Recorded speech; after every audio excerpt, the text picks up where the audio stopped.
Le Centre de services scolaires de la Beauce-Sept-Chemins a récemment procédé au lancement public de son plan d'engagement vers la réussite 2023-2027.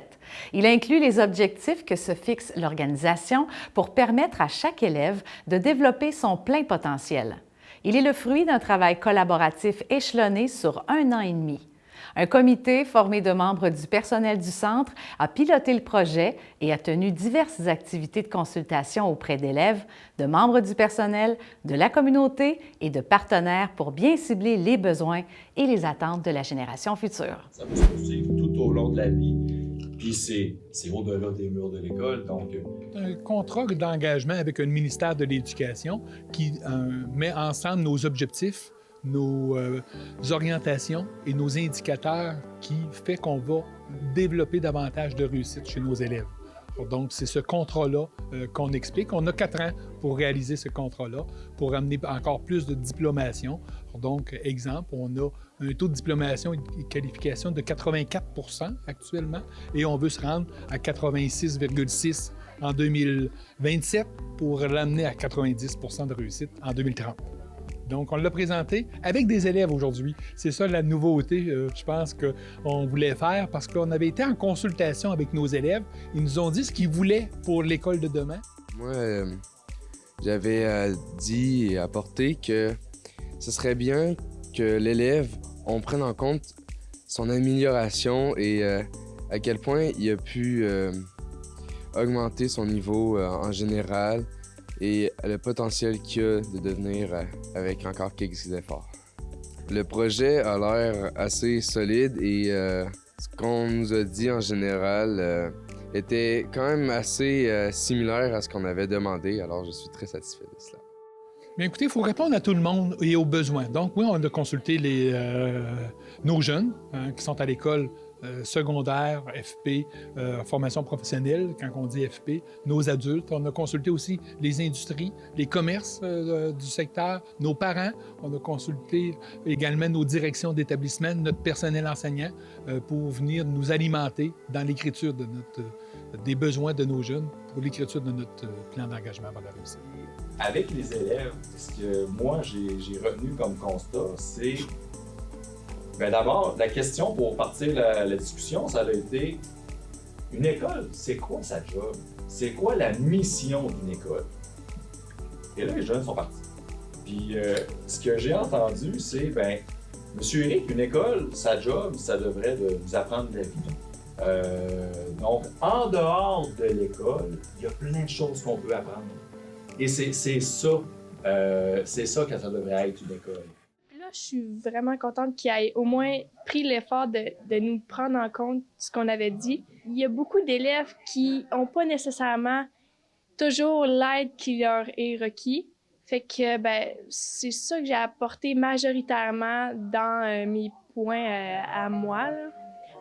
C'est sûr qu'il y aurait, des fois, je pense qu'il y aurait peut-être encore des améliorations, ça c'est sûr, mais je trouve que majoritairement, ils ont pris en compte ce que j'avais dit, puis je trouve ça super, super important pour moi, là. Donc, c'est notre PEVR 23-27. Vous allez voir qu'on a travaillé sur 3 grandes orientations. Ce qu'on vise, quand on parle de réussite pour nous, la réussite, c'est le progrès. Donc, on va viser 3 grandes sphères de progrès. Autant le progrès personnel, le progrès scolaire et le progrès social. Donc, oui, il y a la réussite scolaire, c'est-à-dire la réussite personnelle. Je veux progresser dans mes notes et mes résultats, mais il faut que j'apprenne aussi à vivre en société. Il faut que j'apprenne à mieux me connaître sur le progrès personnel. Donc, on va viser ces 3 grandes sphères-là. À la suite de ça, les écoles, on voit qu'ils vont lire leur milieu, puis ils vont s'accrocher au PEVA, fait qu'ils vont se trouver des objectifs qui sont en lien avec la réalité ou les priorités de leur école ou de leur centre. Puis en appui à ce que Fabien nomme, je vais donner un exemple d'une action, là. Quand on était tout à l'heure, Fabien nous présentait toute l'importance de l'accueil puis d'assurer une transition ou une arrivée dans l'école réussie.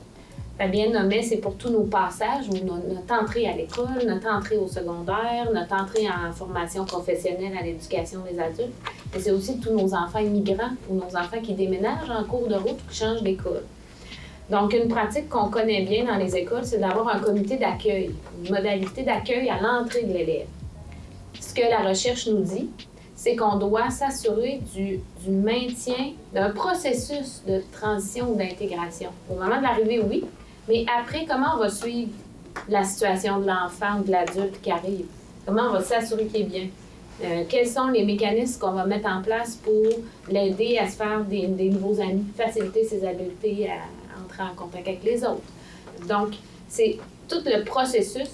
Bien, ça, c'est une étape qu'on va faire autrement. Puis plusieurs écoles l'ont ciblé, plusieurs services l'ont ciblé. Puis c'est en lien, justement, avec les pratiques qui sont plus efficaces. Fait qu'on faisait quelque chose, on apprend, puis on sait, la recherche nous dit qu'il y a des étapes qu'on ne faisait pas. Donc là, on va juste continuer notre boucle de travail pour assurer l'efficacité de l'accueil, la bienveillance dans l'accueil. Mais je pense qu'on a du personnel engagé, on a du personnel qu'on va former davantage avec la recherche, donc travailler avec les pratiques probantes, les approches probantes qu'on appelle. Alors donc, plus qu'on va travailler avec notre personnel, plus que notre personnel va être heureux aussi dans ce qu'ils font. Alors donc, on va travailler en cohérence avec nos objectifs. C'est là, je pense, que qu'on faut miser là-dessus, sur cette cohérence-là, arrêter de s'éparpiller un peu partout, puis répondre aux besoins de nos élèves. Si vous voulez en lire davantage sur ce plan d'engagement vers la réussite 2023-2027, le Centre de services scolaires de la Beauce-Etchemin a créé un microsite dédié spécialement au plan et s'adresse à l'ensemble du personnel scolaire et à toute la communauté. Consultez-le à effethumain.cssbe.gouv.qc.ca.